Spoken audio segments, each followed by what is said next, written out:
Hello. Hello. I asked for a play-on song. Can you guess what I asked for? Let It Go. It's a true story. My anthem. So this is my amazing book. That is not my profile because my nose is much bigger. But I think it's quite a beautiful cover that Hachette did. I first want to thank all of you for drinking a lot, because this will be better for it. I certainly haven't recently, as of 10 minutes ago. Been at the bar downstairs where I saw some of you. I'm excited to be here because I'm a dad of a 2-year-old, and he's in Los Angeles. So I feel great. I'm gonna watch HGTV in my free hotel room, wear a bathrobe, and go to bed at night. So, parenting! I have a little bit of something to share with you, and then I'll be over there signing books. So I look forward to meeting some of you, not all of you. I met some of you already.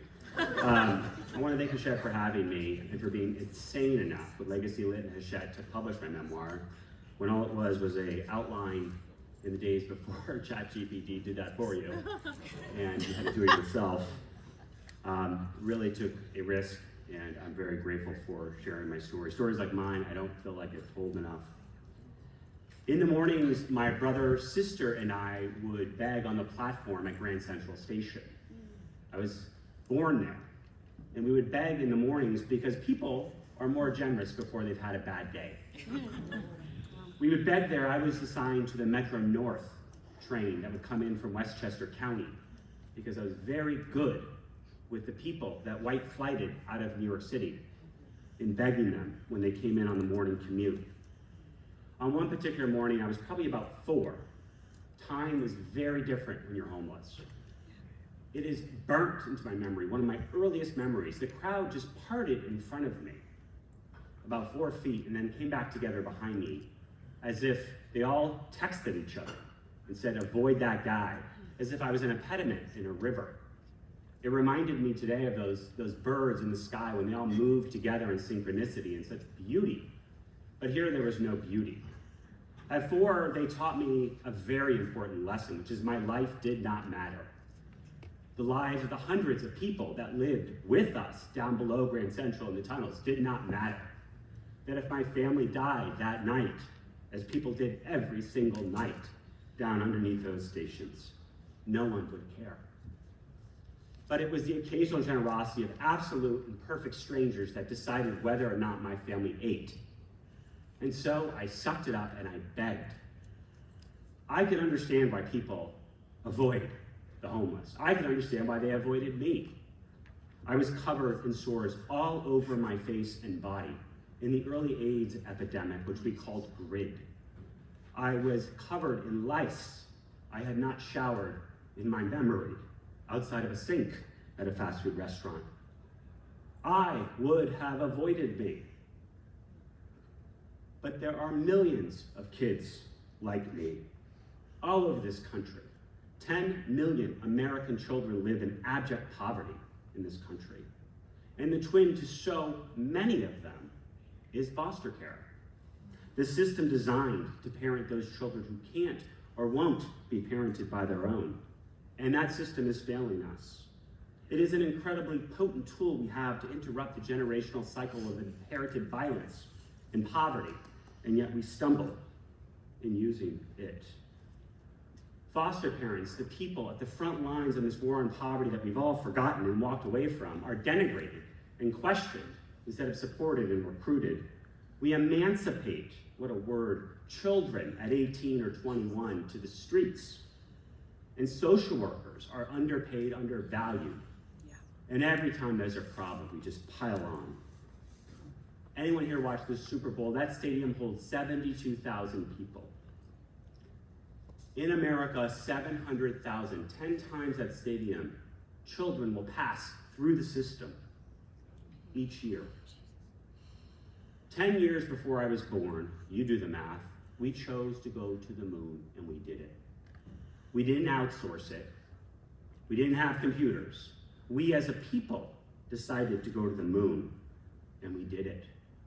We can make hard choices as a country, and I want us to make the choice to end child poverty in this generation.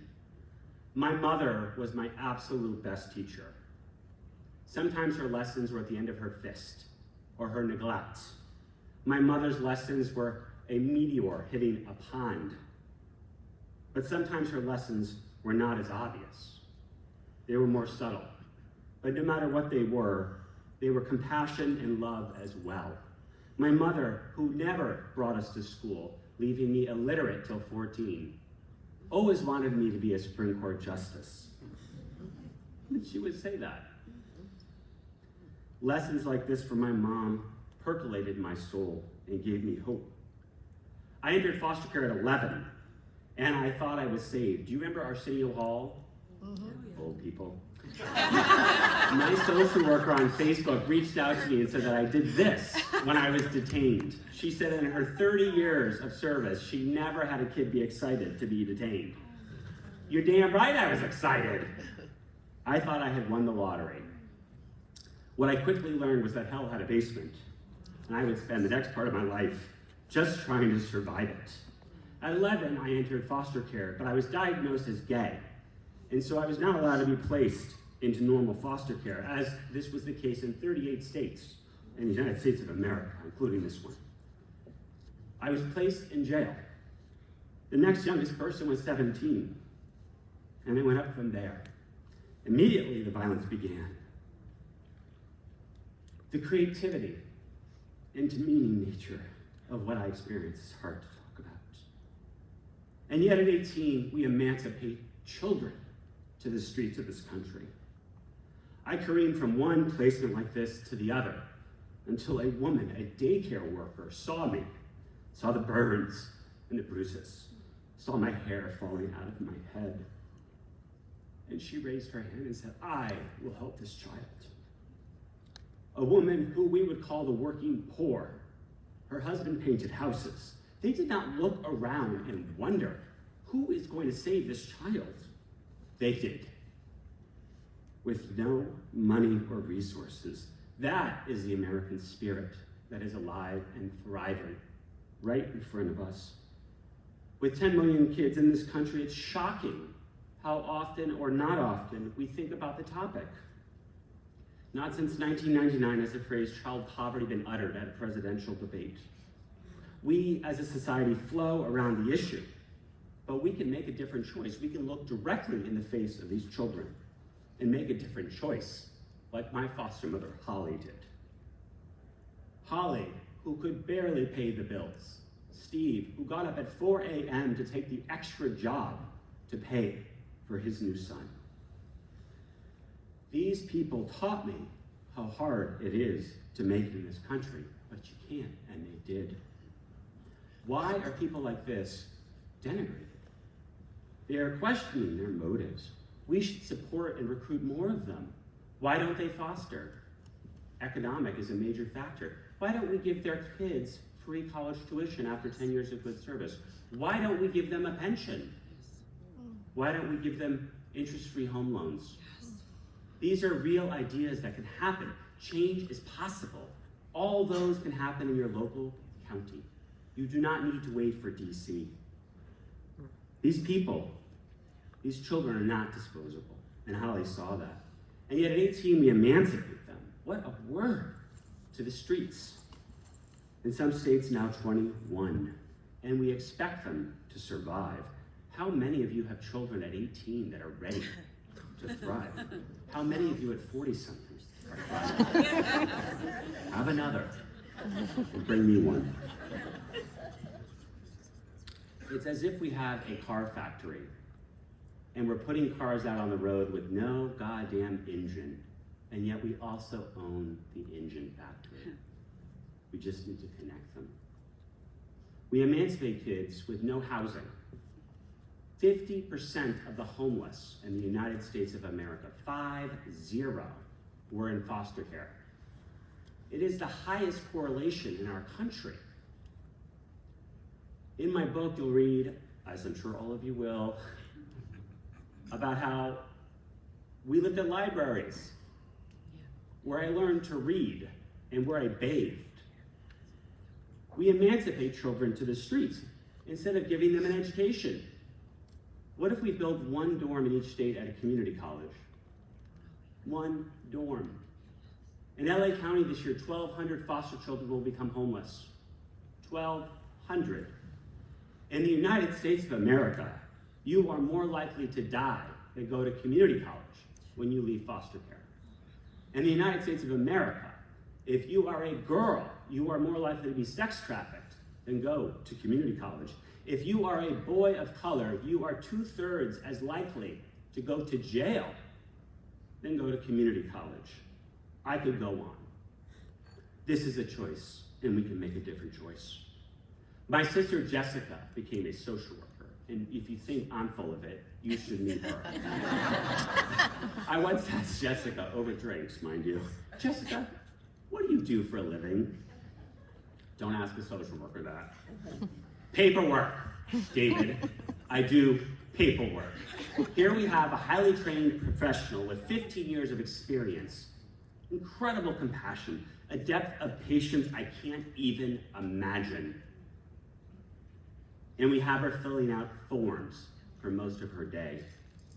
She works on a computer that talks to another computer because the original computer's on Linux. She has to enter what she sees when she walks into a home into multiple different databases that don't talk to each other. Early 20th century computing tools is what we give these mostly women, disproportionately women of color, to do their job. And then we attack them when there is a death in the system. We are the villagers in Frankenstein, y'all, and we are the monster, not them. My sister can't buy a home within 30 miles of where she lives in Los Angeles. 30 miles. She has 2 kids she's trying to put through college. We could do this differently. Interest-free home loans. What if we gave their kids actual tuition waivers? Ella Fitzgerald, Maya Angelou, Larry Ellis, Coco Chanel, Cher. I love Cher. Shocking. Foster children. We as a people can be a generation of likes, selfies. We are numb, mindlessly scrolling, not even remembering what we liked or looked at moments ago. Or we can look up. When I traveled here, I saw a people, a nation of crooked necks, all looking down, plugged in and tuned out. We need to look up and see the world as it is. Amazing, full of potential, ours. And we can hand it down to the next generations, not just slightly less worn, but dare I say, improved. Our future is not down. Social action is not looking down. We can be a nation vibrating with purpose, vibrating and verdant with hope, instead of cynicism, which is coursing through our veins, anger and hate. Cynicism is a luxury. It is a 4-letter word. It is a mouthful of cigarette smoke breathed into the face of a baby. Because when we are cynical, we condemn 10 million more children to the life that I experienced. 1 in 4 kids in America is starving. How dare we be cynical? Look up. I mentor a couple kids at any one time, and you can imagine I'm a hoot. I ask them to keep track of what they do every 15 minutes for a couple days, and then I turn into charts and graphs because I love Excel. And what I show them is how much time they waste. Now, wasting time is not bad. I waste time. You may think I'm wasting yours. You can go to the bar. I waste time. Wasting time after a hard day is fine. What is not fine is doing it with a lack of agency, which is what we are doing as a people. We can be a people that teach this next generation and help them become the generation that cures cancer.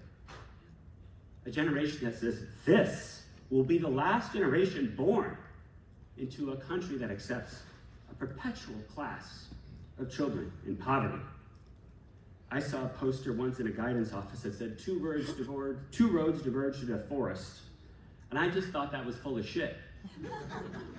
Because I came to those roads and I found both wanting. And so I cut my own. I ignored what was expected of me. I ignored all of the creativity brought to my destruction. And despite it, made it to speak to you today, to be an author. I believe the spirit in this country is amazing, and we can do hard things. We have to stop shrugging and being cynical. We can fetishize and march for global issues, ignoring the 10 million children that are languishing in poverty in this country.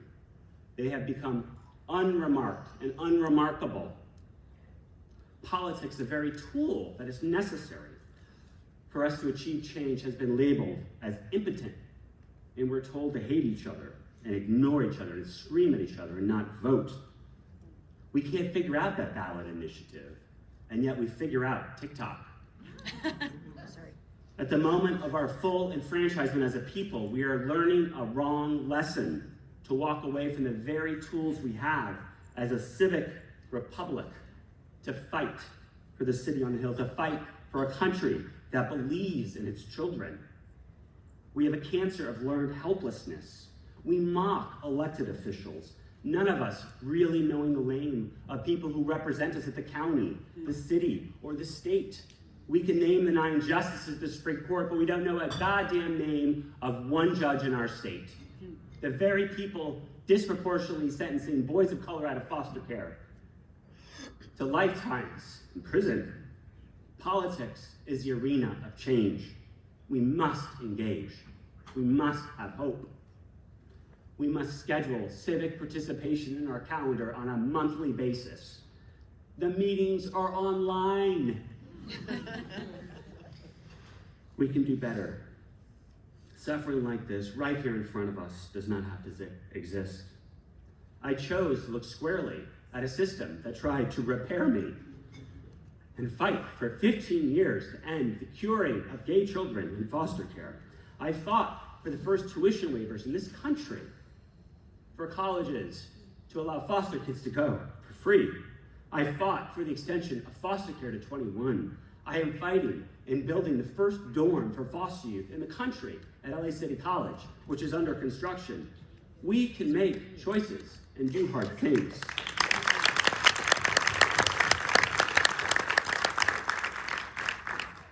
I want to end with how I made those choices. It's hope. I have never, ever lost my hope. My mother gave that to me. Hope isn't a choice.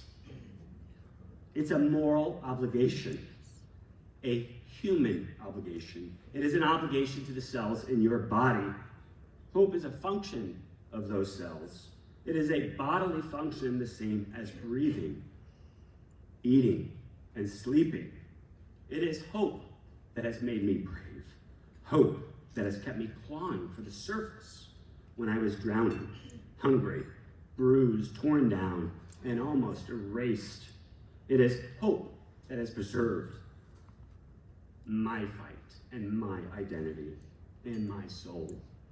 Relentless, insanely impossible hope that has gotten me to this stage, to the privilege of sharing my story with you and all the people's lives that you touch. Thank you.